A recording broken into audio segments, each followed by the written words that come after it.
we are recorded, so we'll make a start. Just a brief overview of today's business. The committee will consider a proposal of statutory rule on the industrial training levy for the construction industry. Departmental officials will brief the committee on a pilot study of the destination of further education leavers. The committee will also receive a departmental briefing on 0 hours contracts. We will receive the final outcome of the review of apprenticeships. Members, apologies I have with this man. Claire Sugden and David Hilditch. Paul Flanagan. And members, that's it. Members, there's no chairperson's business. Draft minutes, the minutes of the last meeting of the meeting of the 4th of June at page 6 of the pack. Members, do you agree those are an accurate record of that meeting? If so, agreed, I'll sign them as being correct. Members, I've no matters rising out of the minutes apart from those listed on the table at page 11. Members content? Agreed? Okay, members, correspondence. Correspondence is page 15 of your pack and table. Members, the only one I would like to highlight is maybe at page 15 of the pack is correspondence from a student at the University of Ulster raising concerns about the failures of the Students' Union to represent the University of Ulster students. Page 26, members, sorry. Members, just possibly seek agreement that we forward this correspondence to the University of Ulster, NUSUSI and the Students' Union for comment. Content? Yep, okay. Yep. Members, also there are 4 invitations at page 124 on tabled. Members, there's 2 invitations to attend the NICVA event launching a series research report on land value tax for Northern Ireland and to attend a masterclass on alternative currencies and the trading schemes. And tabled is an invitation from Belfast Metropolitan College to attend an event at Belfast Harbour Commission office today as part of their Creative Week. And the chair, myself and the deputy chair will be attending that. Members, just remind you as well that the Belfast Met Fashion Show is being hosted by the committee this Friday night, that's 14th of June, and it'll be at 7 p.m. in the Great Hall. So if members wish to attend, could they please notify the committee staff? Friday night? Friday night. Here in the Great Hall. It's 7 for 7:30. But if you want to attend, if you can let me know so we can reserve seats for you. Okay, members. Members' actions suggested agreed unless indications to the contrary. Anything else in correspondence? Chair, apart from, what's in the research papers, there's, some very interesting action points that have taken place across England and Scotland in terms of getting employers to do more for people with disabilities, and you can already see the recommendations coming out of those research papers for our own inquiry. For our own, yes. There's also the correspondence there from Spermview. Yes, I read that as well. That is already been forwarded to the department as we agreed. Although I don't think that correspondence does real justice to the issue. As well, your example as well. Your example as well but was still, I think it's a bigger problem even than the way they portray it. I think it's bigger. I mean, I have a PhD student with me at the moment on our inquiry, and she's been pulling out themes, and one of the themes is transport barriers. And that research paper will be included in our inquiry, so that we'll be considering that as part of the overall inquiry as well. Has she the research paper finished? Oh no, she will look at the research paper and pull out the points from all the research papers, all the correspondence, all the submissions. We're getting a lot of background work already done for Barry, so it's a real body of evidence there. Okay, members, draft forward work programmes at page 127. If you'll note, the draft forward work programmes until the 2nd of July. Members, other briefings may be scheduled as they arise. Members, just to agree also, we've had a request for a visit to Parkenhire College. If we put that into the forward work programme as part of our inquiry into the post-SEN provision. Agreed. Members, also just to schedule a briefing by departmental officials on the provisional outturn for 2013-14 into the forward work programme as well. Agreed. Okay, members. Members, agenda item 7. Then is the SL1, that's at page 130 of your packs. Members, the Department proposes to make the study rule under powers conferred by Articles 23(2) and 3 and 24(3) and 4 of the Industrial Training Northern Ireland Order 1984. The study rule is made annually and is subject to negative resolution. The study rule sets the levy on the construction industry, which allows the CITB Construction Skills NI to fulfil its role of encouraging the adequate training of those employed or intending to be employed in the construction industry in Northern Ireland. This legislation is similar to legislation in GB. However, the rate of the levy is agreed locally with the construction industry. The proposed levy rate is 0.65 of 1% from the 1st of September 2014. Is 0.05% up on last year. There is also provision for the exemption from the levy for small businesses. Members, are you content with the statutory rule? Yeah. Okay, members, moving on then is the departmental briefing, is the pilot study on the destination of further education leavers. Members, it's at page 134 of your package, the departmental briefing paper, and at page 138 is the PowerPoint presentation.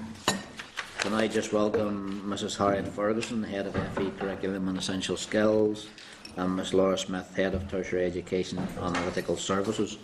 Members, as this hasn't been hand started, I asked you just to make sure your electronic devices are turned off. Okay, morning Harriet. Good morning, And Chair. Laura, Thanks, ladies and gentlemen. Thanks for the opportunity to present this morning. I'll just take you through the first sort of introductory slide, and I'll pass over to Laura Smith, who is a NISL colleague, who will take us through then the methodology of the questionnaire. And then I'll just come back with a few words at the end, if that's all right. Okay. So, as quality improvement has been applied to the monitoring processes in further education colleges, and we're able to monitor their performance and outcomes better, it's hoped that if we do this research into the destinations of learners, that it will inform this process in a more positive way, and it will also enable us to measure the impact of learning, which would previously we haven't been able to do directly. The impact and outcomes of the further education courses, as well as the progression routes for learners, will form a key part of the underpinning evidence then for policy development, particularly in the review of FE, of which I think you're already aware. It's also very relevant to curriculum development. Not only does the destination and impact data inform curriculum development, it provides information, both local and regional, as to the economic focus of the curriculum and the benefits to the learner and to industry, and it allows us to make best use of available budgets. Not only do we hope to gain direct customer feedback on the impact of learning, but we hope to gain improved data on the progression routes and the outcomes in terms of jobs, training and higher education. It will also tell us for the first time if the courses studied actually relate to the job choices and career choices later in life. I'll pass you over now to Laura, who's going to take us through the methodology. Okay, good morning everybody. Just in terms of the data that's already available, there's a substantial amount of data on both enrolments and qualifications in the further education sector in Northern Ireland. For example, the types of courses, the geography of the students, certain Section 75 categories, levels of qualifications, etc. Retention, achievement and success rates have been developed over the last while and published from the 10-11 academic year onwards. Data is widely available on websites and so forth and used for multiple purposes, particularly the monitoring of performance indicators and PFG. So we know a lot about what students are doing in FE, but now we need to learn more about where they go to after they complete their FE course and the impact that their study has had on their lives. So questions like, where do they progress to, if at all? What do they do there? And what are the added economic and non-economic benefits, if any? An FE Leaver survey has the potential to provide detailed analysis that can, in turn, inform policy development. Destination and impact data could be disaggregated by subject, age, type of course, college, etc. Providing some context for the group of students then that will be investigated in the Leaver survey. In 12-13, there were 156,000 accredited enrolments in FE colleges. 129,000 were enrolled in their final year. 116,000 completed their course, a retention rate of about 89%. and 101,000 achieved a qualification, and that's an achievement rate of about 87%. DEL's PFG commitment then to secure over 210,000 qualifications at level 2 and above. This would be a subset of the population under investigation. And then a further 33,500 non-accredited enrolments. These are more recreational, like pottery, cookery, photography and things like that. And in the slides that were given to you before today, there's just a couple of charts detailing out the retention rate of around 88 to 89%, achievement rate increasing from 80% to 87% over time, and the success rate improving from 70% to 77%. And then in terms of the level of study, the vast majority are at level 2, which is 51,700, and then with reference to the PFG target, over 3/4 at level 2 and above. Now to the pilot survey itself. The pilot survey will examine those students who qualified from further education during the 12-13 academic year and will ask about their current activities.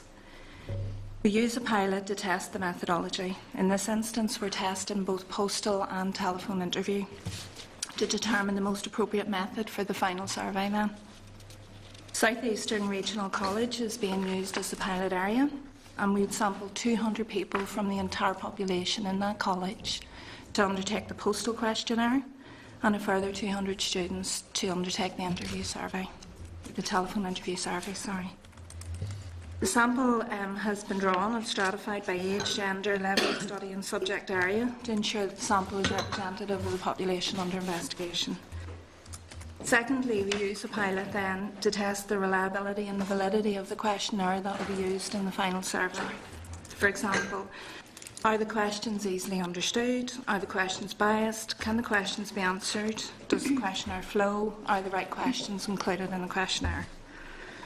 In developing the questionnaire, we looked at best practice in other areas. So, for example, we already have a Northern Ireland Destinations Leaver Survey in HE, which is a well-established survey looking at leavers after 6 months. England have also recently completed research on the impact of further education learning in England, and that was published last year. So we've used both types of research to develop our own questionnaire for the FE in Northern Ireland. We've also engaged with the 6 FE colleges in Northern Ireland, detailing the purpose of the pilot, the general content of the questionnaire, and secured their agreement to participate in the full survey. The pilot has been commissioned to the Central Survey Unit, that's a branch within the Northern Ireland Statistics and Research Agency. Okay. So then the questionnaire itself. All respondents are asked why they took the course in FE.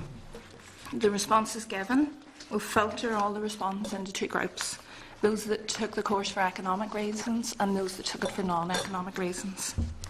In terms of economic benefits, after 6 months, people will either be in employment, will be doing another FE course or a HE course, or will be on a training scheme or unemployed. Those in employment will be asked various questions. For example, securing a better job or promotion or increased responsibilities in the job they were in, salary changes, working within the area studied in FE.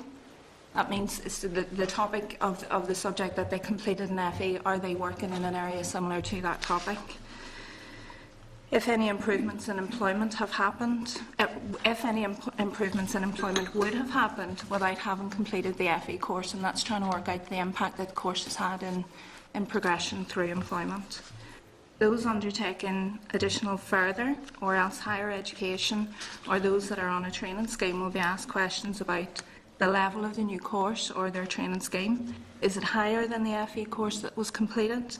The subject area, is it in a new field or in the same field? Would they have been able to start the new course training without having completed the previous FE course? And then those who answer that they're unemployed will be asked during the 6-month period after leaving their FE studies, had they undertaken any form of employment, and if they had, how long for? In terms of the non-economic benefits then, all respondents in the survey will be asked a suite of questions on areas such as if the course increased their confidence and their self-esteem, if the course improved their quality of life and give them something to do in their spare time, enable parents or grandparents to help kids with homework, so that's giving them real life skills, becoming more enthusiastic about learning at the higher levels, and helping with health problems. So then the timetable. The pilot is underway, just. The sample was sent to CSU last week. The interviewers who will manage the telephone survey element of the pilot are being briefed this week, and the pilot is expected to be completed by the end of June. Responses will be analysed by Central Survey Unit at a very high level and provided to the department, but alongside that, there will be feedback on the methodology and on the questionnaire. They'll detail the benefits and the drawbacks of both methodologies, both postal and telephone interview.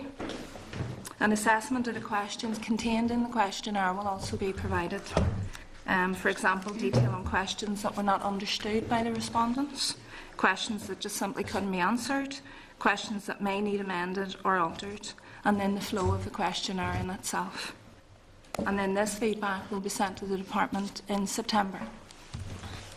At that stage then, my team will engage with the 6 FE colleges and with policy colleagues in the department to discuss the results of the pilot, agree the final methodology for the full survey, and finalise the questionnaire. The full survey then across all 6 colleges will be based on FE leavers from the 13-14 academic year, which will be the most recent completed year. It'll go into the field during January and February 2015, which allows for the 6-month period required after leaving. Decision on the achieved sample size that will be required for the full survey will be decided after the pilot and after a decision on the full methodology has been agreed. Sample size will also be determined by the available budget. On completion of the fieldwork of the full survey, the final data set and the high-level results will be available from Central Survey Unit around May 2015, and the results from that will be published. Potential exists to link the final survey data set to the enrolment data set that the department has. Completing this linking then will provide more detailed information base that analysis can be completed on. Such an exercise will be considered in the light of policy requirements and resource availability. But that process of linking and ensuring that that can actually happen will be tested during the pilot.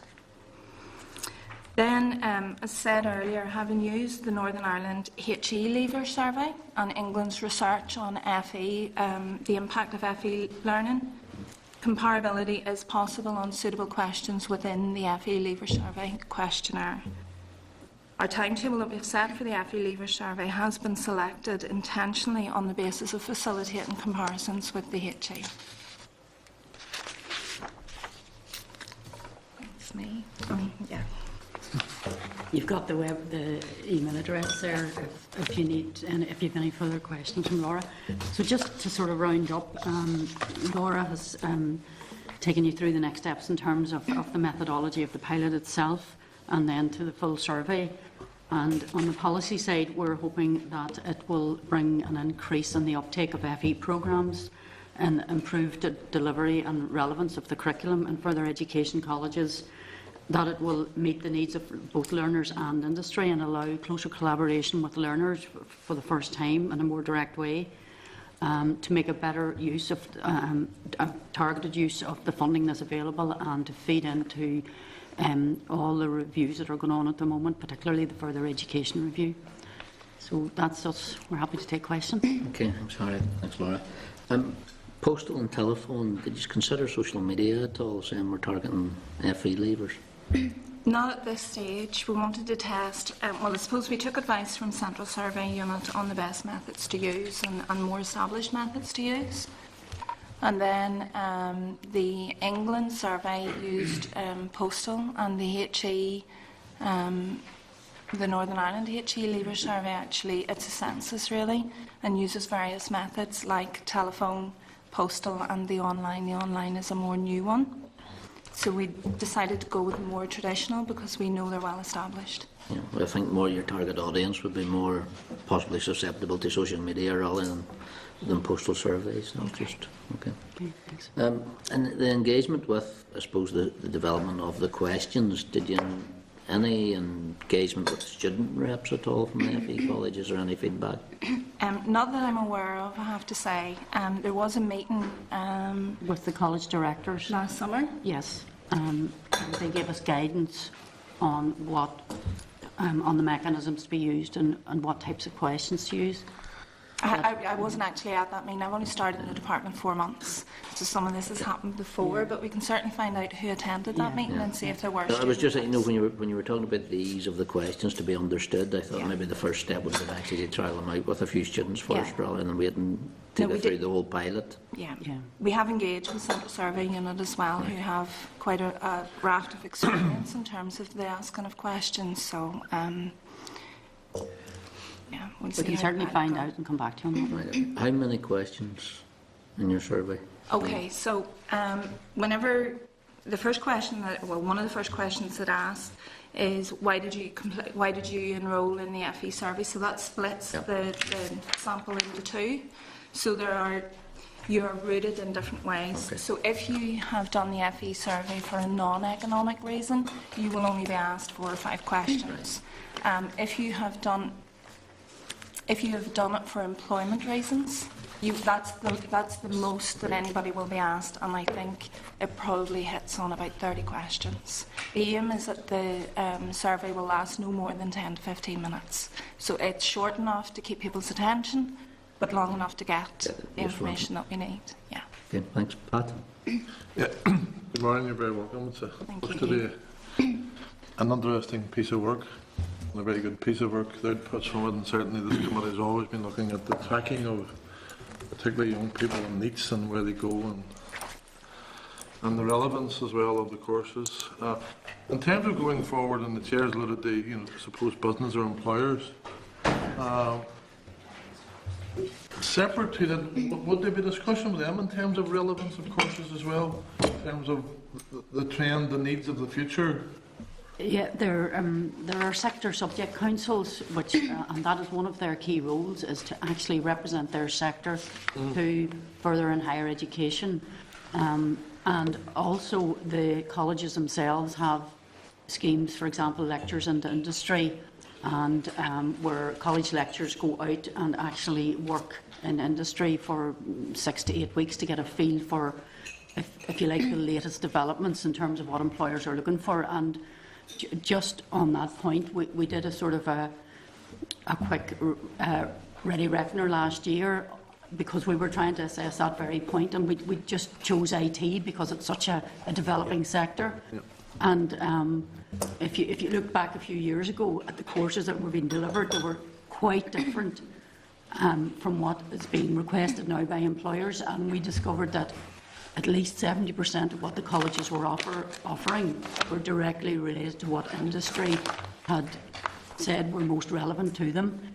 The other thing is we need to allow a wee bit of wriggle room, because what a college in Derry, for example, would offer to their employers may be slightly different from Belfast. So we don't be too prescriptive on it. We do set high-level curriculum targets for the colleges. Yeah. Just 2 further questions as it relates to the question the chair posed in relation to the engagements with the students themselves, but also given a lot of these young students, possibly the parents who are the guiding factor in the time they're not. Was there any suggestion of maybe doing something with parents, given that the careers inquiry we had and the importance of the parents, the role that they play in this? We haven't thought about that for this survey, but that's not to say that perhaps we couldn't think about some mechanism to pick that up. We do rely very much on our careers colleagues, if you like, to engage with parents, and we do attend certain events ourselves from policy perspective in colleges where you have the opportunity to meet parents.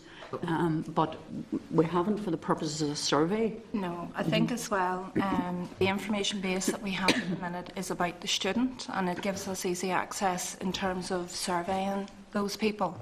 there would need to be a piece of work done to try and find a way to access the parents then through the children. No, that's fine. Yeah. The final question, Laura, you made reference to helping with health problems. And I see there's a health and social benefits one there. Will that be able to identify the existing students who may have disabilities? Yes. The Lincoln exercise that I talked about, the enrolment data set that we have within the department has variable on disability. And if we link that together, then those key, like Section 75 variables, will be attached to the survey results. So, yeah, just to be clear, Chair, there will be a specific question asking the student, do you have a disability? Not in the questionnaire, no. In the enrolment form that they complete to get into the FE College, there's a question on it. And then that filters through to the statistical data set that we have. So and we're gonna you'll link use that for future reference. That's fine, thank you. Yeah. Thanks, Pat. Stanley? Thank you, Chair. Thanks for the presentation. You described this as, I think you said, as a pilot. Would that suggest that there's going to be a bigger survey, something along that? Yes, the full survey is going to take place. It will go out into the field in January, February 2015. I assume that none of the Belfast students will be involved in this because obviously Belfast has its own geographical and other issues Okay, that may so not come through. the pilot survey will be completed in South Eastern Regional College, but the full survey will cover all 6 colleges, so that includes Belfast then, yeah. There's a report thing was out yesterday about truancy in schools, and so that would be a big problem in my own constituency. Will you look at that as well to see if there's a linkage between, young people who are obviously major problems in school going on to FE and, having those problems and I'm sure impacting on them? As Laura said in the presentation, we already monitor the retention rates because we know that the retention rates have a direct impact on the success at the end of the course. And in recent years, the retention rates have improved up to, was it 70 or 80%, which is a very positive influence. Now, are you asking if we're relating that back to truancy levels at school? I'm just wondering, is there a link? Well, the only experience that I've had is, the entitlement framework is where school pupils that are statutory school pupils attend colleges 1 or 2 days a week to get a sample, if you like, of vocational education for the first time. Yeah. And in our monitoring of the retention rates of that group, their attendance rate at school can be very poor, virtually non-existent. And we have found that on the days that they go to college, it's 100%. So there's something about that exposure to vocational education which perhaps excites their interest in a way that academic, not for all students obviously, but for a certain group of students. Yes. And Laura, could I ask you, in terms of the success of getting young people to actually fill in the questionnaire, I mean, I filled a questionnaire in yesterday because somebody had hounded me for 4 or 5 times. But I'm very disciplined when I'm filling in the questionnaire. If somebody said, we'll give you 50 quid towards your nominated charity as such, so are there any inducements for you? Free lunch? There are no incentives in the pilot. Not in the pilot. Not in the pilot. Now, just for comparison, the research that England undertook on the impact of FE learning in England, they done a telephone survey, and they got a 50% response rate on that, which is very good. That's quite high. And if we come anywhere near that, we'll be content. You'll be happy So enough, well, yeah. But for the pilot, no incentive. But if it If obviously the response rates aren't good, we might need to consider your suggestion. Thank you. Thanks, Stanley. Bronwyn? Yeah, thank you for your presentations. One of the complaints that I would get is regarding people with disabilities is that they do not have equality of opportunity in terms of provision of education at FE colleges. And I'm just wondering, in terms of meeting the needs of learners, are you very focused on people with disabilities? And I think also as well, it would be important that you are doing some engagement with parents on this matter. I know that there are students who would do the same course over and over and over again, and for me that's scandalous. And I would like to hear what your views are on that, and to get reassurance that you are focused on this particular area of work. Well, Dell has specific funds to support students with disabilities in further education colleges. Now, that's not to say that we get it right every single time, but there's additional support funds available to the tune of about £4 million a year. But I think that perhaps to address your point, that this will allows us, based on the data we already hold and the questions in this, it allows us to perhaps for the first time get direct feedback from those students with disabilities. And if we find that their experience is a more negative experience than perhaps the rest of the cohort, and we can do that, we can look back to see Yes, which of the through the students link, had disabilities, then perhaps that will, if you like, open up an avenue for conversations with parents in Yeah, but colleges. surely, if you look at the provision at some FE colleges, that would actually give you a good clue to what's going on. Before you even talk to parents, I would encourage you to do that. But even looking at the current provision in some of the FE colleges, that's already telling you what they're delivering, and it's very poor. Yes, and we need to be careful too, because CERC, for example, has a CERC Extra programme, which doesn't exist in all the colleges, although they merge in their own ways, and they have a very good programme for young people with disabilities. So I think we need to be careful that if we do get a fairly good result, that we don't assume that that's going to be the same picture across all the colleges. The colleges, some of them do very, very good work in terms of their support for people with disabilities, and perhaps when we do the full survey, we'll be able to find that out. It's an issue that we can raise directly with directors in our meeting with the directors as well. Could you actually report back on that, please? Okay, thanks, Brian. Members? Anybody else? All right, Laura, thank you very much. And we look forward to being kept up to date with the results of your pilot survey, just to see how things go on. Great, thank If you. there's anything else we can do, let us know. Okay, thank you.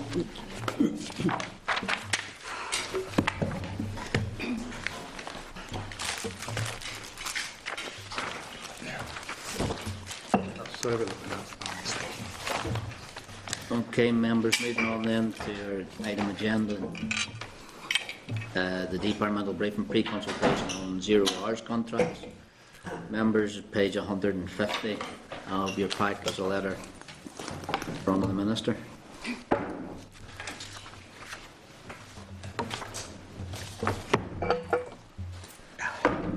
Take this opportunity to welcome Tom Evans, Deputy Director, Strategy and European Employment Relations Division, Mr John McKeown, the Head of Employment Relations Policy and Legislation, and Mrs Deirdre Walsh, Employment Relations Policy and Legislation.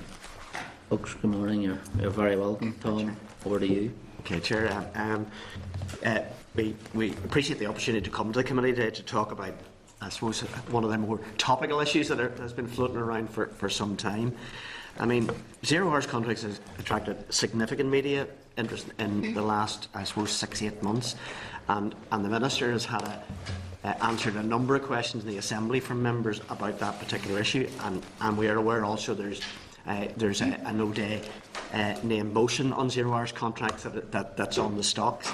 So the Minister, recognising that there is a big public interest in this here, has decided to review the use of 0 hours contract in Northern Ireland, initially through a public consultation, and he wanted us to come today to give you a sense. It's a fairly pressurised timescale that the Minister placed on us to turn round. He hasn't cleared a consultation document, but he's aware of most of the stuff that would go into the latest draft, and he wanted us to come and to talk to you today about it, with a view that if the committee has any other issues that we can build into the consultation, that we will endeavour to do that, Chair.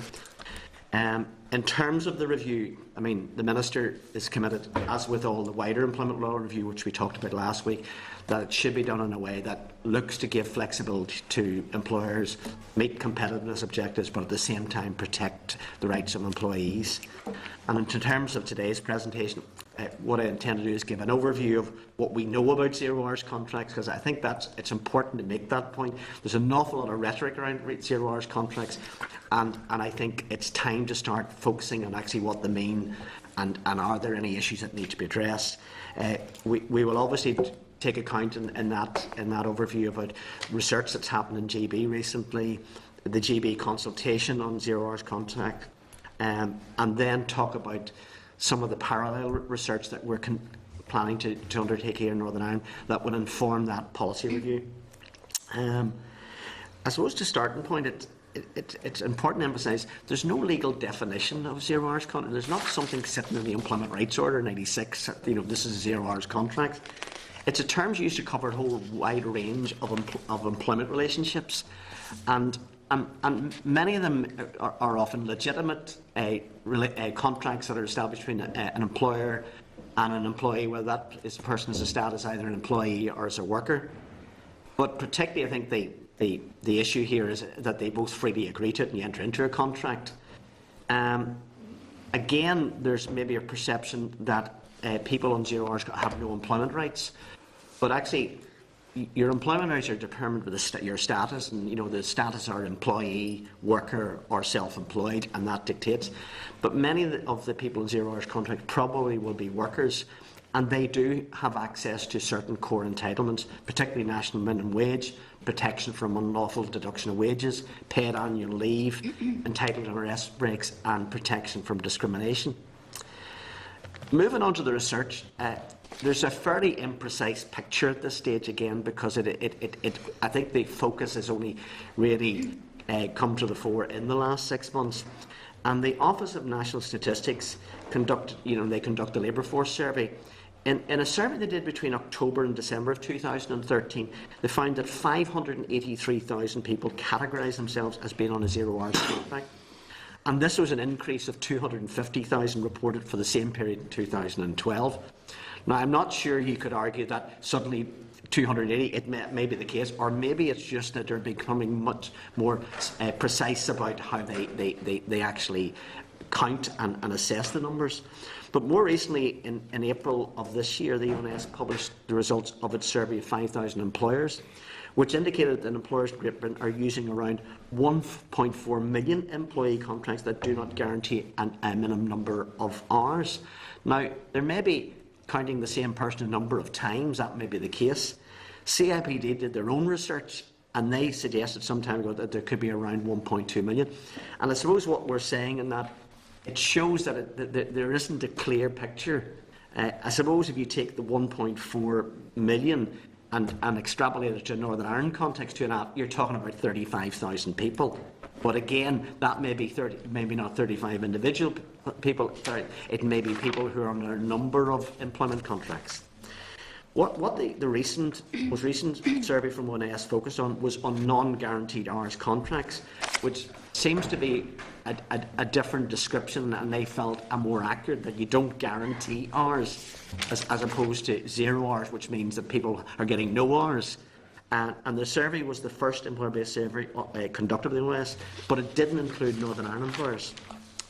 And during the summer of 2013, our sister department in across the water, BIS, they conducted their own informal information gathering. It was very much a preliminary exercise, and that was followed in December 2013, where they went to a full public consultation which closed in March.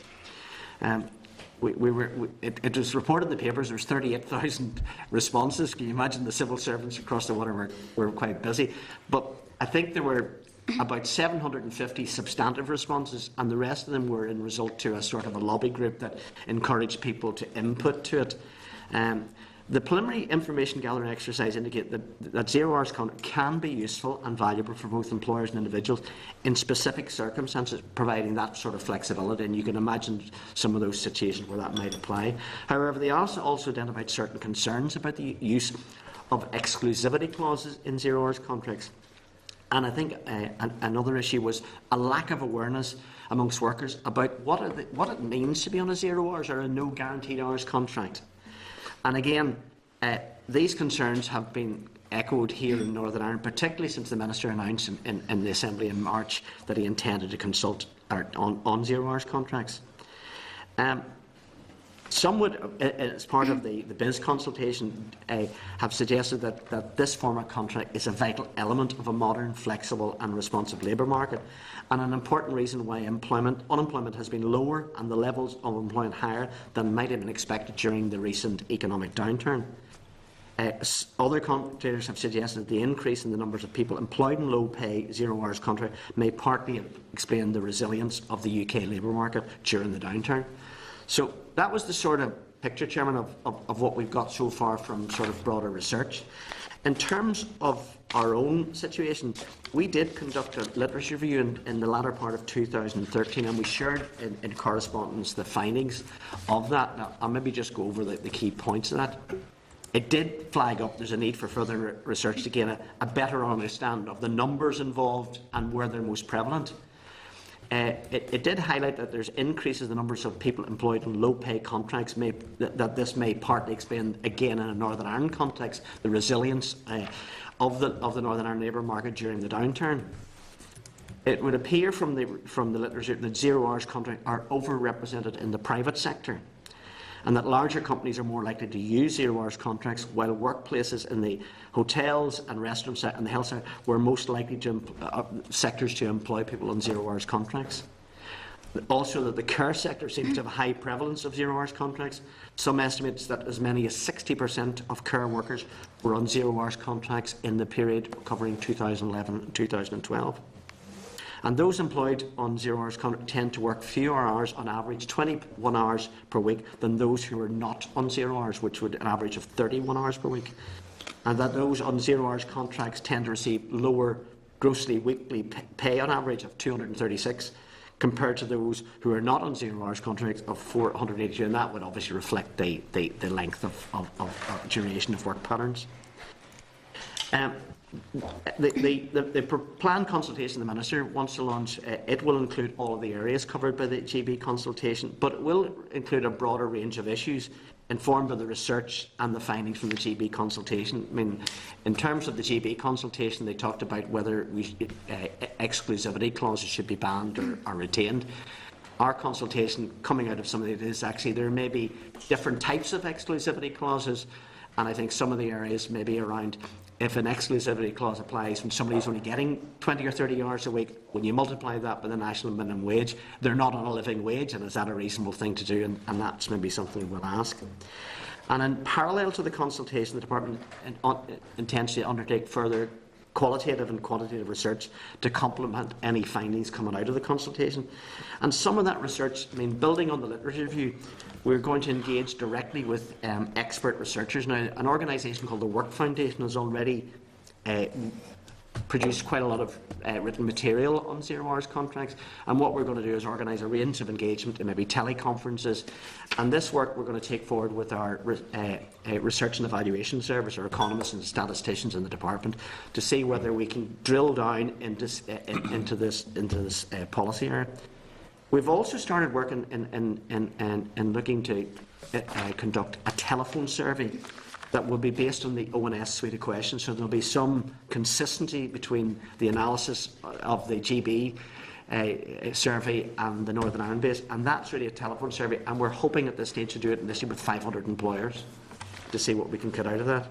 And again, standard practice in any consultations is that we will run a number of consultation events and focus groups, and again, hopefully trying to generate some feedback about how they work, whether there's any need for remedial action, whether that could be handled through better guidance, or whether we need to regulate on these issues.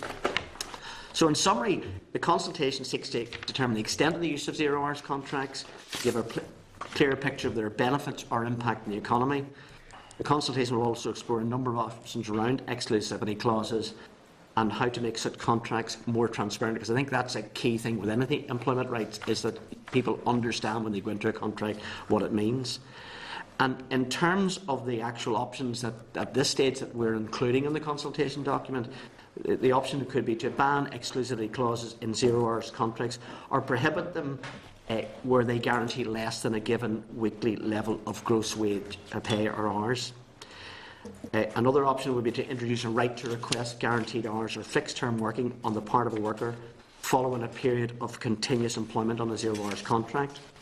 Another option, which is actually links to what some legislation in the Republic of Ireland, is maybe to introduce a minimum payment in lieu of work where no work is provided, where there existed an expectation or an intention to provide work under that contract. Encourage the production of an employer-led code of practice on the fair use of exclusivity clauses. Continue to rely on the common law redress systems, obviously through the tribunal system. If somebody feels that they're not getting the rights that they are entitled to, that's available. Moving to the second issue of actually increasing transparency, we're again seeking views on improving the content and accessibility of information, advice and guidance. Again, the code of practice, but a code of practice that will also have a readership and understanding for employees, that it'll be tailored to their needs. And also is there a value in producing model clauses for 0 hours contracts that again will increase good practice? I mean, it may be that some employers are using 0 hours contracts, and if they had some guidance, that might help.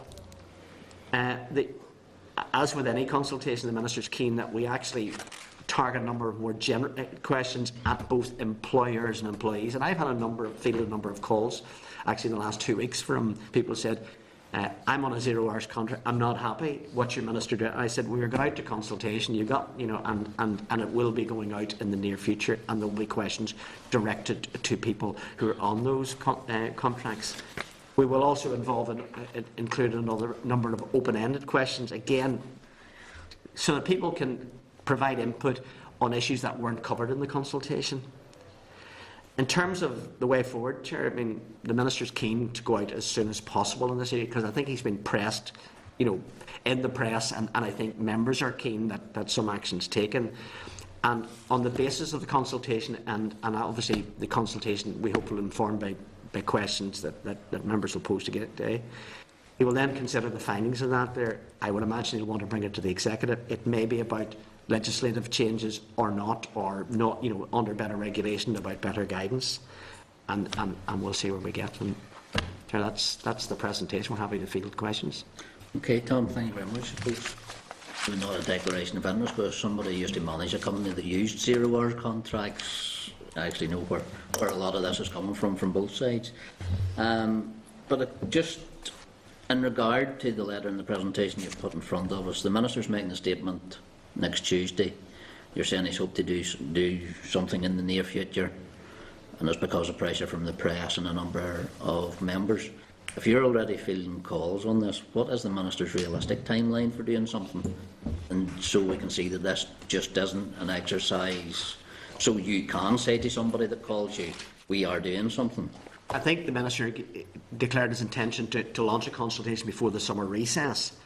And I think what he would like to do, if there's a need to take forward any changes through legislation, which would probably require primary legislation, he would like to align that to the other measures to have a single bill that would address it. And I talked about a bill maybe being introduced in the Assembly in the latter part of the session after the summer recess. So he is mindful that it can't be just a consultation. If there are recommended proposals that have consensus, he will need to take action, and so what he would like to do is to include it in the wider employment law review, which would have a bill that would take forward a range of measures. Right, so we'll be towards the end of next year, so if it gets agreement. In regard then just to some of the options that are here, introducing a minimum payment of lieu of work when there is no work. The other contract that's there would be an annual hours contract, which I know a lot of the supermarkets use when you're guaranteed so many hours per year, and that can be at the discretion of the employer whenever they want. Is that not what that would move to? I don't think it would move to that, but it's certainly an option that could be considered, because I mean, I know in the education world, back when the education reform, in teachers there was an annual hours of 1,265 hours a year minimum have to work. So it's not something that has been discussed here, and I think it's an interesting concept there. Yeah, and one of the things that we've asked in the consultation is, that we are given those types of suggestions, because obviously we've not thought of everything. So, I mean, that's certainly something that could be taken into consideration. Don't jump at it as an answer, because annual hours contracts aren't popular either from the employer's point of view, because it gives the employer the right to know, whereas when a 0 hours contract, the employee has the right to say no. In an annual hours contract, that right to say no is then removed because they have to work the hours that's there. Sorry, Jerry, you mentioned what was in the consultation at this stage. How far down the line are you in preparing the consultation? Because if you are down, I would have liked to have seen it today rather than just a letter from the Minister. The paper is complete, except for the input that we would receive from you today, which might be. Yeah, I mean, the Minister hasn't cleared the document. It's fairly complete. There's still some. I mean, you know yourself with the consultation, there's some fine tuning. We've talked to our people on the research side, so we're within. I mean, the reality of it is, we think it's as much as we know, it's ready to go to the Minister. The question is, before he gets it, he wanted to know what the committee's view on these issues are. Can I do 2 points then? And I suppose it's your code of practice. Is there any teeth behind a code of practice? I mean, that's a general debate around in employment law. I mean, we retain the statutory discipline and dismissal procedures instead of moving to a code of practice. But the reality is, in the absence of anything, if you have a code of that has a statutory basis, I have no doubts that could potentially add value, especially if it's linked to some best practice guidance on what would be good practice models. So, I mean, but again, it will be for consultation. These are just offerings at this stage. I mean, it's stuff that we've sort of squeezed out of our biz colleagues of things that they hadn't thought about, and we would try and make the consultation document as a broader document with given a broader set of issues to take views from consultees. Okay, Bronwyn. Thank you for your presentation on this very important area. Would you acknowledge and agree that zero contract hours is a form of inequality? Well, at this stage, no, I wouldn't, because I think we have no understanding of how they operate.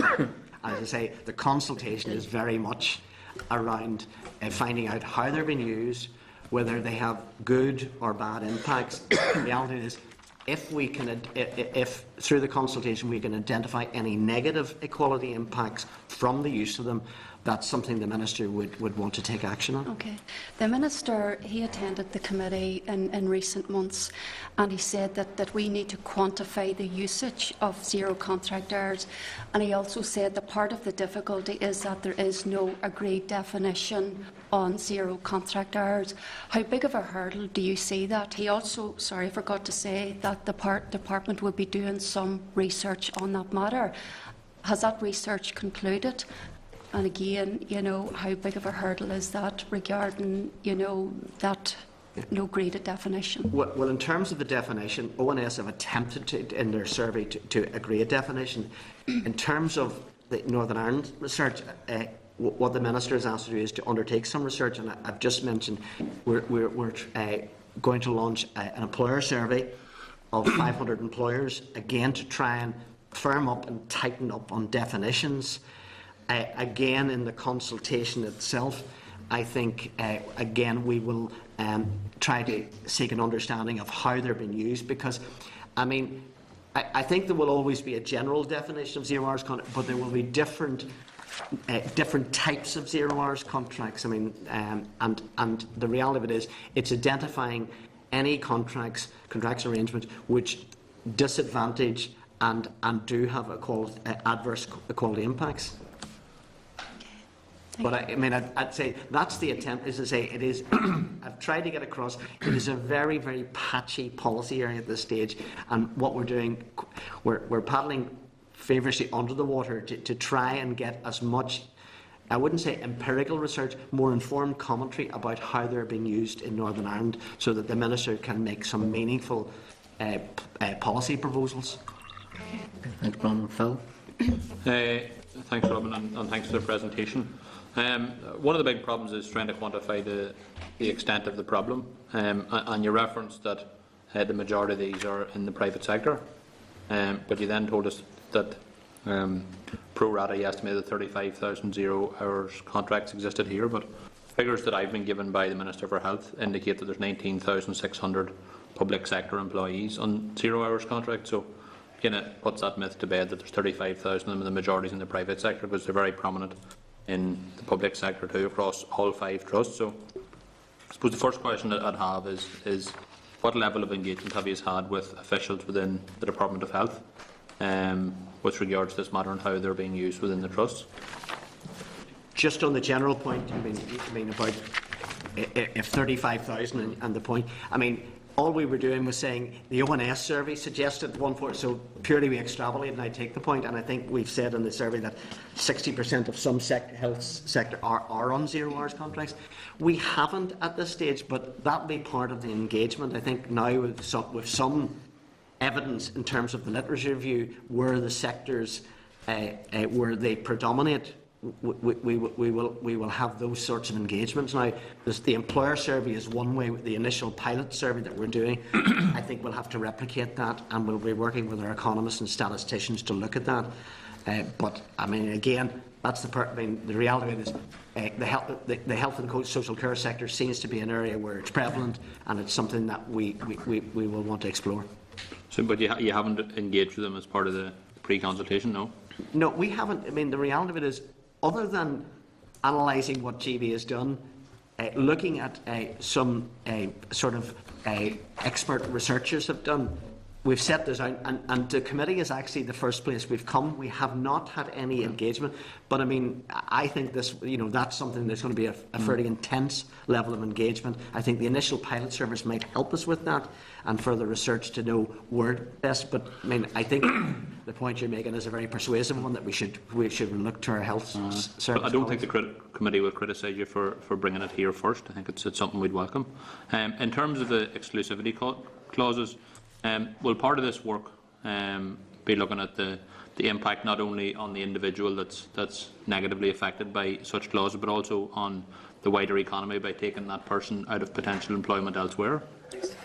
Yeah, I mean, in face value, if somebody says you can only work for me and nobody else, there are sometimes good reasons for that, particularly if somebody is working, and maybe getting lots of hours, but has, is in a particularly competitive market where if they work for somebody for 20 hours a week and work for, they're passing on the knowledge in a competitive environment. So we need to look at where exclusivity clauses may be appropriate or not appropriate. And the point you're making is, if somebody has been can only work for one employer and for 10 hours a week, you're losing that person in the labour market if they would want to work further. So we need to look at that. That's why we're trying to segment and the issue of exclusivity, to see are there positives and negatives, and to only take action. The Minister would only want to take action where there are negative impacts. Okay.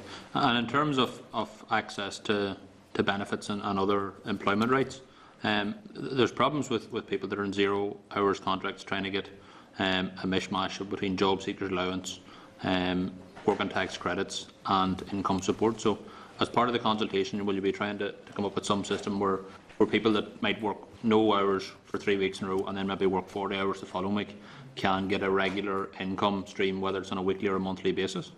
Do you want to pick up on that? Some of the options that we've got in there would address, the potential for people to have some sort of certainty about their income, and one of them is the. Let me just look.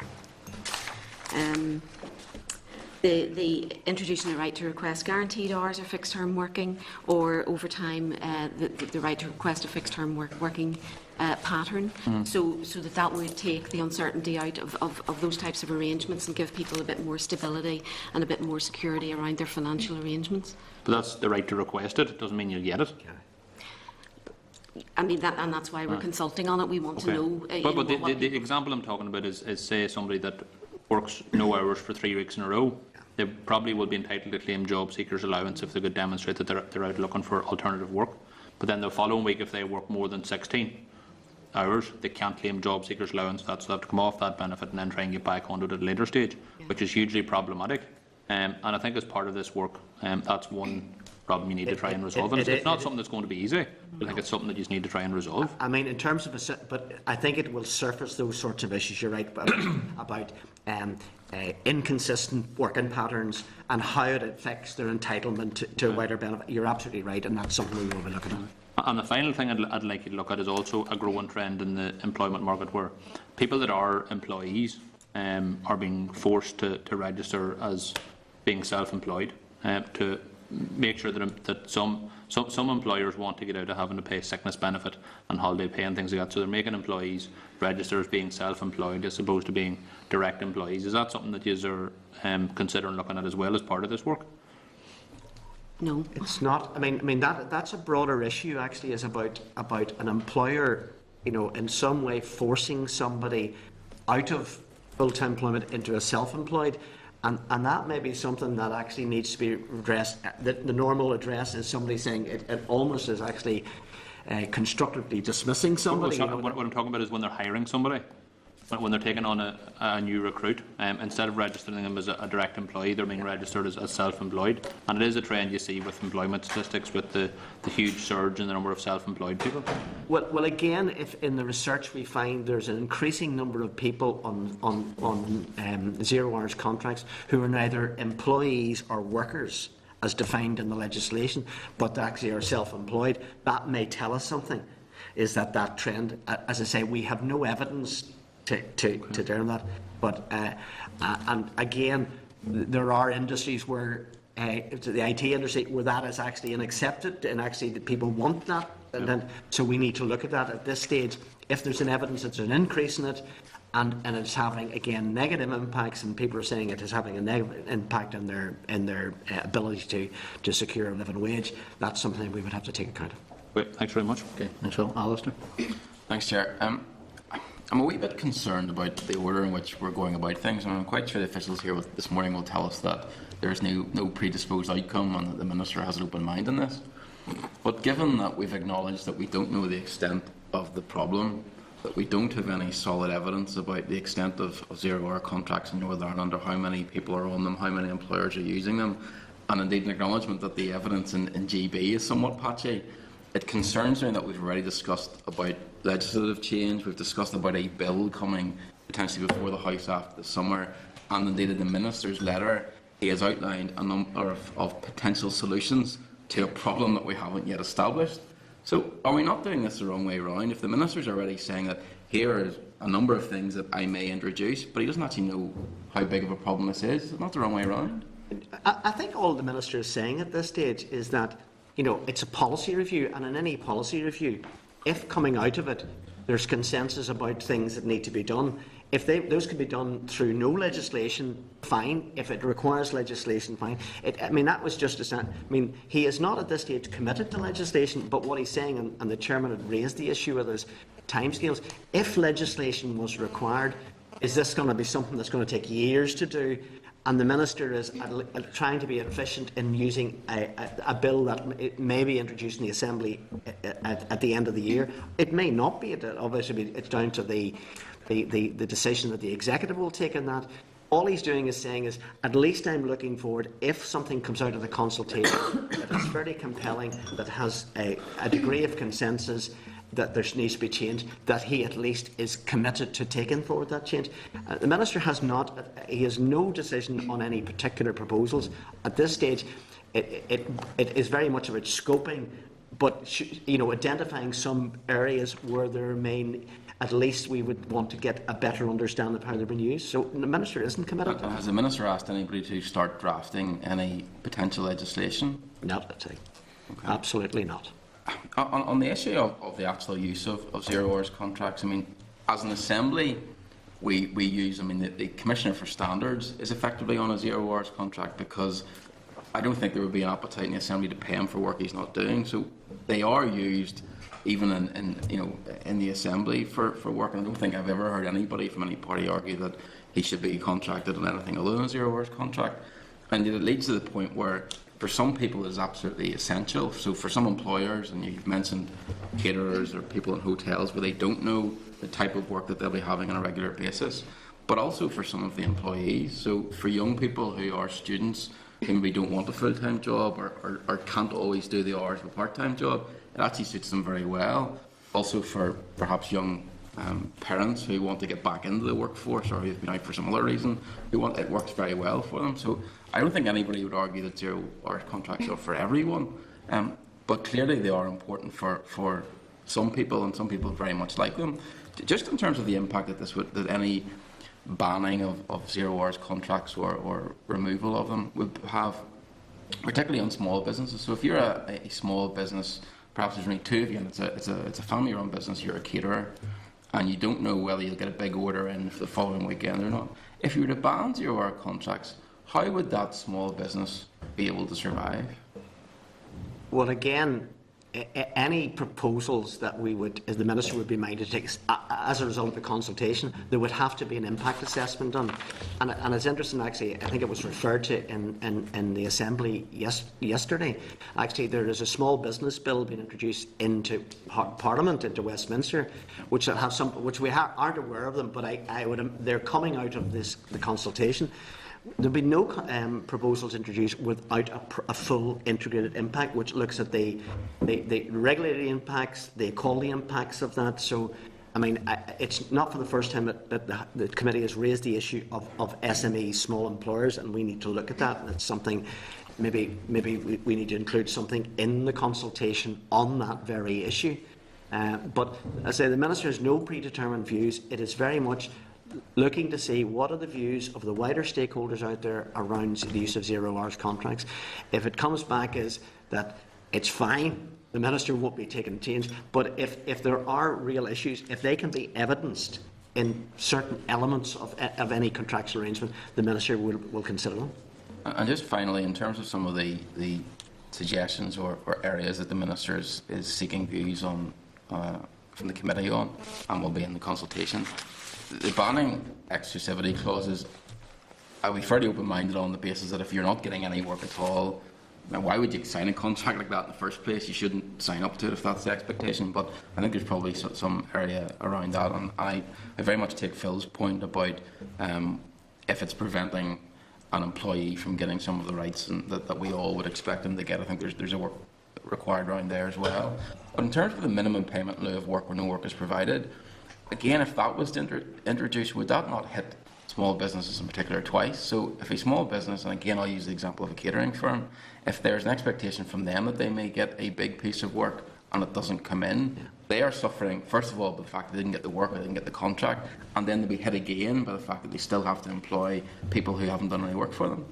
I mean, again, it is a proposal. We've tried to scope out all of the options. That actually comes out of, there's legislation in the Republic of Ireland which says that if somebody's on a 0 hours contract, we're saying they're required to work for this employer, possibly on an exclusive basis, that if they then were either promised or there's a predetermined notification you'll be working X hours, and that doesn't happen, then they have no revenue and no income, and that they should be a minimum payment. So again, these are just trying to get. It is such a sort of an area that we need to explore. It's not as simple as saying banning 0 hours contract or retaining them. And what we've tried to do is start to drill down and segment that whole policy area to see whether there are elements that we can almost critically evaluate, not in isolation, but at least identify areas where there may be some negative impacts. And so, I mean, it's not the Minister's going to do that. The Minister's just at least opening that out to discussion. And I think it's helpful that we've had the impact on the economy, the impact on terms of money in the economy if people have less money through exclusivity clauses. So, I mean, it's not a predetermined policy issue. It's purely just an option. And just very final, the last one was my final one, but this is the final one. There's obviously discussion about this at a national level as well, and the current government, I think, are not particularly persuaded by the argument to be bringing in legislation around 0 hour contracts. I think the potential opposition would see it as something that they may wish to do. has the Minister had discussions with his counterparts at Westminster in terms of their view on taking this forward? And is that in any way going to be kept in mind when he makes the decision on whether it should be introduced in Northern Ireland, bearing in mind making sure that we're competitive on a basis, a regional basis? I'm not aware the Minister has. He was keen that we went across and we had a fairly extensive visit to talk about their consultation and where they were going on that. And we are not privy to what is going into the small business bill, but we understand it's around exclusivity and right to request. I think those are the issues. But I'm not sure even the bill is published yet. Well, it's not published, but I think it was announced in the Queen's speech last week, and we do know that they have made provision for protected contracts, as they call them, and that makes provision to prevent exclusivity clauses in contracts that do not have stated paid contractual hours. But those are powers, as it were, that are only just being introduced, and the detail of those would be in any regulations, and all of those would be subject to impact assessments and probably to further consultation. And I suppose it's one of the advantages we always. I suppose not deliberately, but the reality of it is we end up being a little bit behind, so we can see how the passage of legislation goes. We can look at the documents that are looking at the impacts and things like that to pick up on those very issues, because they're required under better regulation to do exactly the same as we do, and they do. Thanks. Okay, Ms. Alistair. Pat? Thanks, Chair. Tom, you're nearly back here full time. We've seen you a lot. It's certainly a hugely important piece of work, this area, and certainly I warmly welcome it. And I think, not coming back at Alistair, but there is an importance that we have a workable, equitable environment for the workers in these areas. The mere fact that you're saying a number of workers have contacted you direct, there's uncertainty, there's fear, there's worry. There's an environment where somebody's getting sick pay, somebody's getting holiday pay, and they're not doing the same hours, doing the same job. So I think we have to be fair on all of this, and it is necessary to bring forward some statutory guidance of a legal nature that's given protection to those same workers. I'm not one for 1 minute suggesting we should be banning 0 hours, but it is important in your own. You talk about identifying legislative or non-legislative ways forward. You reference to a code of practice. If there was a good code of practice that involved the employers coming together, that would be fine, and they were honourable and all that, and going forward to ensure that we're protecting those same interests of the workers. But there's absolutely no doubt it's necessary to have this. I agree with most members. It's very hard at this stage to define how many there is. I know scores of people working in the health system, either through contractors, cleaners in the hospital, whose morale is not good, but they're forced in the situation to get this work, but their conditions is intolerable. So I welcome it going forward. I'd be very keen to see best practice models elsewhere and how we can go forward, and I look forward to the further consultation with the House, with the committee, but also with the business community and also the trade unions. It's a good piece of legislation that we need in Northern Ireland. I don't particularly care what happens with Britain. They don't want to go forward with it. We're in a standalone situation in Northern Ireland. We have distinct issues and problems in here, and we need to be dealing with them. Comment more than a question, Pat? Yep. Okay, Sammy? Thank you, Chair. Tom, I was going to ask you a couple of questions, very quick, simple questions, hopefully. Someone came into my office recently and been offered work, and they've been working there for 3 or 4 weeks, nothing signed. Does that, if an employer offers you work and you agree, does that constitute a contract legally? Would you do? What it would do, but I mean, Johnson man has worked in HR. Obviously the preference is to have something signed, a legal document, and it's binding to both parties. And I suppose there should be some sort of timescale that the employer would have to offer that person a written contract then. Absolutely. I mean, Pat had mentioned, importance of workers. You also mentioned business as well. How do we ensure that we get a balanced approach then to this consultation? Because that's the key then. It's 64. I've come to this committee a few times and I've sought a balanced view. I mean, the reality is we have an excellent relationship with all of the stakeholders, the unions through the Northern Ireland Committee, with the CBI, IOD. I'm actually meeting with CBI at lunchtime today, and we will engage. And I think the Minister is minded also more generally to go back into a round of meetings with stakeholders. I think to get across his message that yes, if we can have consensus on some of the broad issues and around, I mean, about equitable contractual arrangements that are for the benefit of employees and at the same time give flexibility and you know, contribute to a competitive Northern Ireland economy. That's what he's after. So, I mean, that's almost nearly sort of a stock phrase, but the reality of it is we do actively engage, and through this consultation we will actively engage with those stakeholders. Yeah. What we also have is we've got very pointed questions in the consultation that are directed at employers and employees alongside the policy option questions. Yeah. And I think Alison made the point that we don't really know the extent of the issue. And it's the same in GB, where I think there's about at this point in time there's about 1 million people on these sort of contracts. Will we be able to ascertain any people?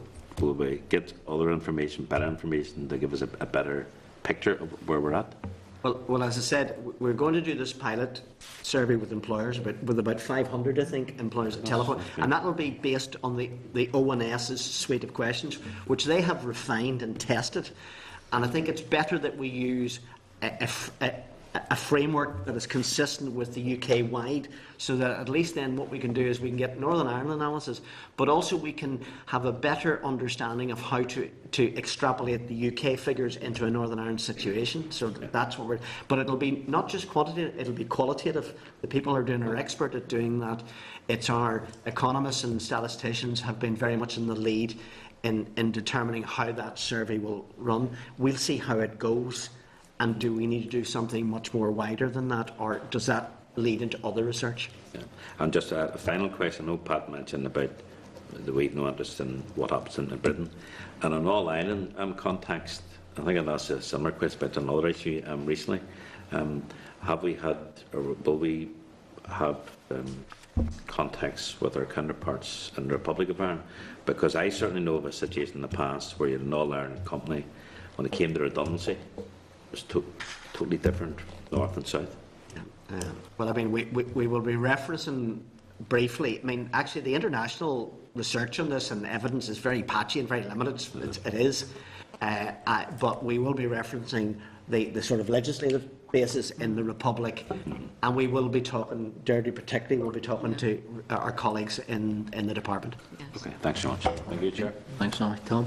Chairman, just more or less a comment, and I think, you know, while this may be looked on as an important piece of work, we need to be careful here because, and I think that in this, what we really need to do is make sure that the employers, that there is full cooperation with them in the consultation, that they have a full input into this, because let's remember at the end of the day they're the people that are given the employment, and you know, if we do anything that's going to scupper that, then that's certainly not going to be to the advantage of the Northern Ireland economy. So I do believe that it is a delicate issue, and I do believe we need to be careful in how we move forward on it. Okay, members. Tom, John, Deirdre, thank you very much for your time. We look forward to the consultation document being presented to the committee. It would have been helpful if we even had the preliminary one here before the Okay, meeting today. well, All right, thank you, thanks, Tom. Thank you.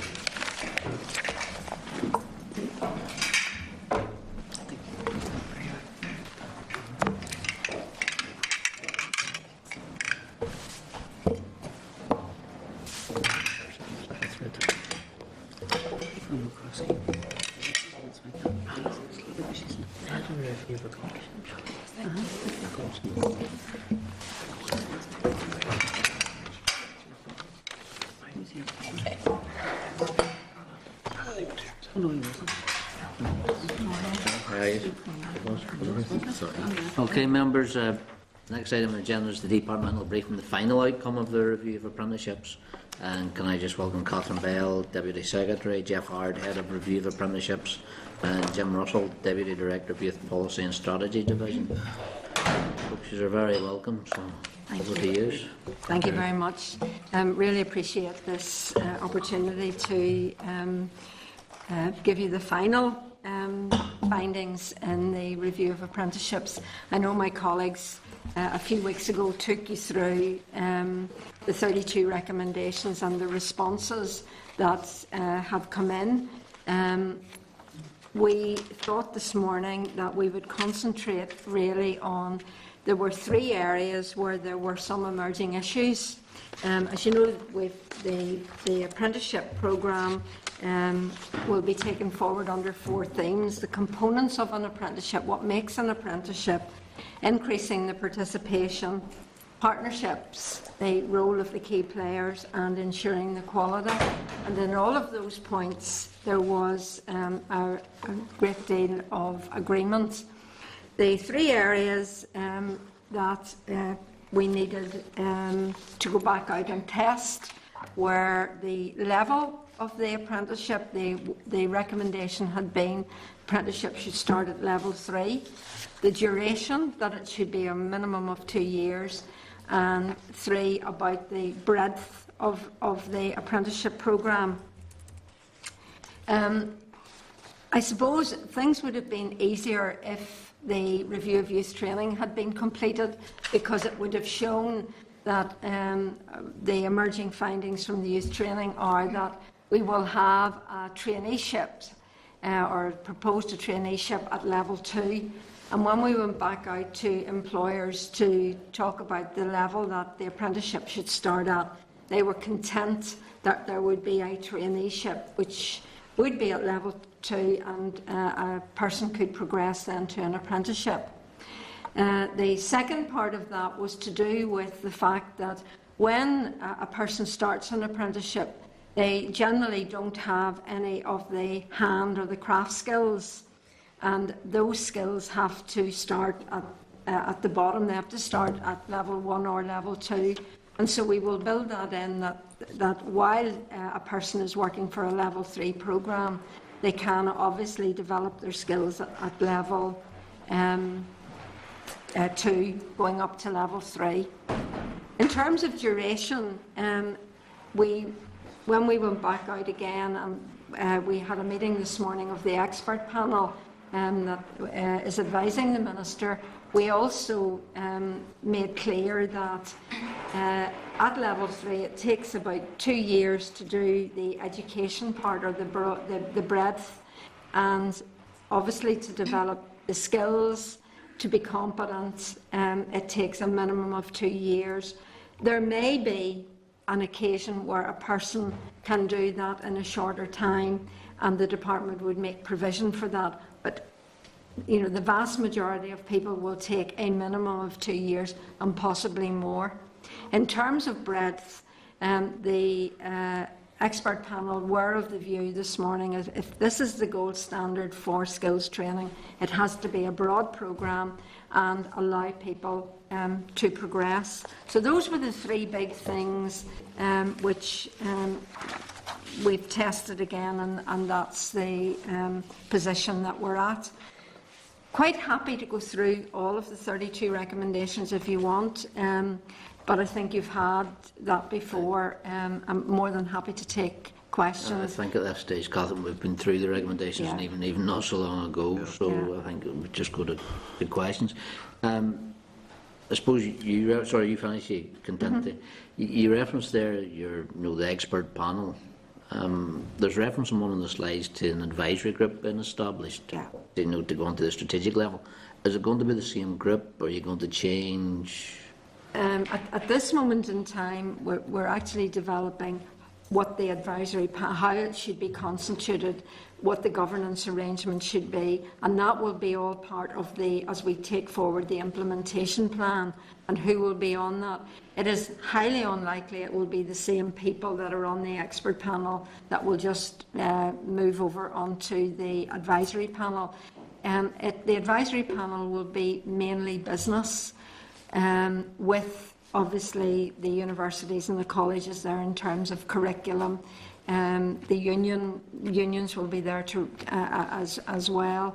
But at this moment in time, it would be wrong for me to say exactly how it's going to be constituted, because we're really just working through that. Yeah. No, I think it was just wondering more because whether it was a fit for the people that actually designed the programme to follow on through and see how it was implemented. I would say that some of them will be keen to be on the advisory panel, but there will also be the sector groups which will provide advice on the content. And I suspect that many of the people who are on the expert panel will want to be on the sector groups because they are representing specifically their industry. And so they wouldn't be on both groups. But some, I think, will morph over into the advisory group, but certainly not all of them. Okay. On one of your points in your slides, the central service to market, have you developed that out any further? How? I'll let Jeff talk about that. Sorry, in relation to marketing the services? Aye. A central service to market to promote and support apprenticeships. We've done some initial work, some initial scoping. I mean, as Catherine has mentioned, we're sort of moving now into the implementation of the new model. We've produced a number of papers. One has looked at the central service, and in that we've carried out some further research around other global models, particularly around Australia and Canada of interest. So there's further work to be done there. We're currently looking at the pluses and minuses of both of those types of models in order to inform further thinking and discussion with the Minister on the way forward in relation to what shape such a service should form. What were those models, Jeff? I know you're looking at plus and minuses. What are we actually talking about? Is it a website? Is it? No, a number of them would operate differently. Some would offer centrally. One of the interesting aspects that's come through is about the importance of localisation. One may well have a centralised service, but how central should that service be in relation to ensuring that they can actively engage with employers on the ground, particularly the likes of small and micro businesses? So it's looking at that particular dimension, which is quite an interesting dimension. In other words, how do we ensure that such a service within the context of Northern Ireland can be truly effective in engaging with small to medium-sized enterprises? I would say as well, at this moment in time within the department, we're examining completely the skills and employment infrastructure in terms of the interface that we have with employers, because we are continually told there are too many contacts, it's diffuse, it's confusing, and so we are rationalising within the department, and the central service for the apprenticeship will also take account of what is being developed. In the debate this morning with the expert group, one of the things that became apparent is that their view is, particularly with SMEs, we have to have face-to-face contact. So while we might have a web-based service, we have to have a system behind that where people can go out and talk on a face-to-face basis with employers. I think there'll be a natural linkage as well with the sectoral groups in informing the actual role of that central service and helping us to evaluate it as we would move forward. Okay. But one of the things the committee's talked about in raised time is the range of incentives to actually support employers and get. Yeah. Is there any more development or thought on that? Well, there are two pieces of work that's going on. One is to start a review of the whole funding for apprenticeships, and that will include incentives for employers. Some of the comments that we've had back is that in our current apprenticeship model, we pay bonuses when an apprentice has completed, so that there's an encouragement for employers to keep an apprentice and to help them to get their reward. But equally, we've been told that if we don't give payments up front, certainly with SMEs, we will not get them engaged. And so we have to develop a model that provides that financial incentive as well. The rigorous assurance by inspectors then of ensuring quality, who do you see completing that role? Is it ETI, is it DEL? Or? Well, there will be, we believe, a number of people involved in this. First of all, we are saying that the people who deliver the training and particularly the off-the-job training, there will be specifications laid down, rigorous specifications, before we would allow them to develop or deliver apprenticeships. In terms of quality assuring it, at this moment in time, we use the Education and Training Inspectorate, and we see that role continuing for the foreseeable future. However, we want to ensure that it's up-to-date industry standards that are being delivered, and therefore we would see inspection being supplemented by people from the industry actually going out to look at what is being delivered off the job is exactly what industry wants. So it will be a mixture of both, and then obviously the department will have its own quality assurance role in terms of making sure that the governance arrangements are all in place. I suppose why we want to ensure quality is there is one of the things that may put off the small employers, that the chance to be audited 3 times to see that he's providing. No, we don't see it from that perspective. I mean, if an employer is doing the training, and we do not see us going in and assessing on the employer's premises, the quality assurance is more the off-the-job training that would be provided by other people. I mean, if an employer is content with the standard, it would be, we will make sure that what's being delivered in the employer's premise is supplemented and matches. But the quality, the quality assurance we're talking about is really the off-the-job, to make sure that meets the standards, and the lecturers that are delivering have up-to-date industry experience. Okay, thanks, Catherine. Tom? Now that we've come to the final outcome of the review of apprenticeships, there's various proposals and recommendations and models to be put in place and all this. When can we foresee that happening and this being rolled out? Okay, the next stage is a detailed implementation plan, which obviously will be shared with the committee. But during the implementation phase, we will be piloting various aspects of this model because it is so different. But there will be full rollout in 2016. Our current contracts with providers don't end to 2016, and therefore what we see is a natural move across in 2016, but a lot of the stuff will be tested during that period, because some of this is so completely new. We might have to have 1 or 2 goes at getting the exact model in various aspects, but 2016 is when it will be completely rolled out. Fair enough, Chair. Okay. Sam? I don't think it's a question, but maybe just a comment on the components of an apprenticeship continued. It says to provide international opportunities for placement and exchanges, and I think you've been involved over the years with Wider Horizons programmes, for example, and they were all great schemes to get young people out of Northern Ireland with the experience of going and working for someone, and I think that's a very important aspect of it then, Catherine. Yes, I mean, I remember the engineering apprenticeships that we used to have, whereby some of the apprentices spent time in organisations in Germany, such as BMW and Siemens. Now, it's that kind of experience we see for the apprentice, as opposed to just going to experience a culture. But we would like to see internationalisation. To give our apprentices the opportunity, but also to bring back experiences that they would get in companies abroad. We've been trying to work with our colleagues in the Republic to see if we could have some exchanges with them. Now we're at an early stage, but that would be a start. That's good. Okay, thanks so much. Okay, thanks. Sally Bronwyn? Just very quickly, when you mentioned about engineering, recently I hosted a meeting where the Engineering Training Council, Samantha, attended a meeting in the Clare Valley area. There was 12 to 13 engineering companies turned up, and one of their issues is regarding foreign nationals and the language barriers, and that while they have general safety they understand the symbols, but beyond that, that's a massive difficulty. And I know that they were to take that on board, and maybe that's something that needs to be fed into, you know, the apprenticeships as well regarding the language barrier.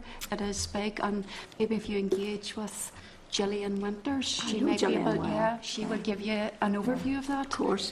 I mean, what in terms of language development, I mean, our view is that a person doesn't really integrate into a culture until they're able to communicate.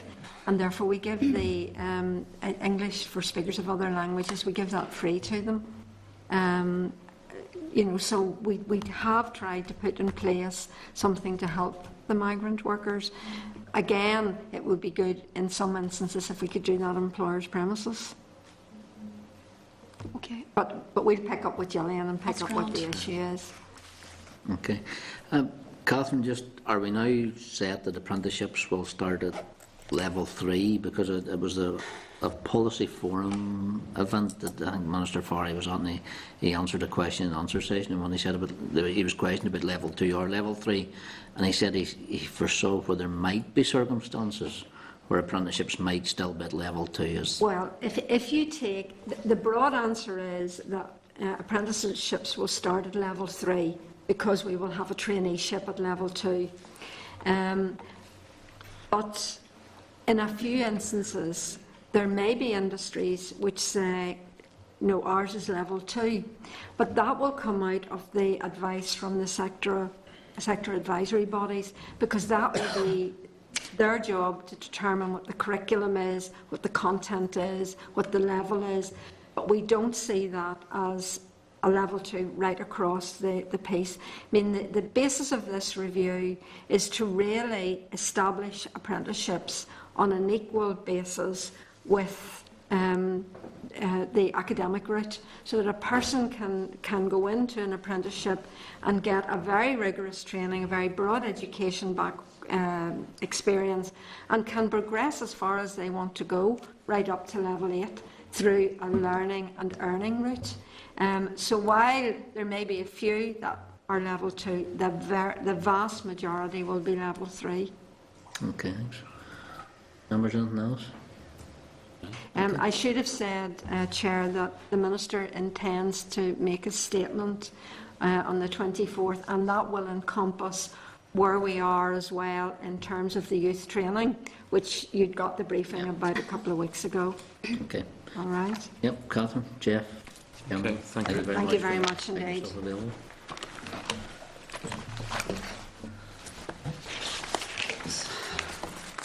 Okay, members, any other business? Okay, members, no other business. Date, time and place of next meeting will be Wednesday the 18th of June, room 29 at 10 a.m. in Parliament Buildings. Thank you for your time. 29. This is the Northern Ireland Assembly.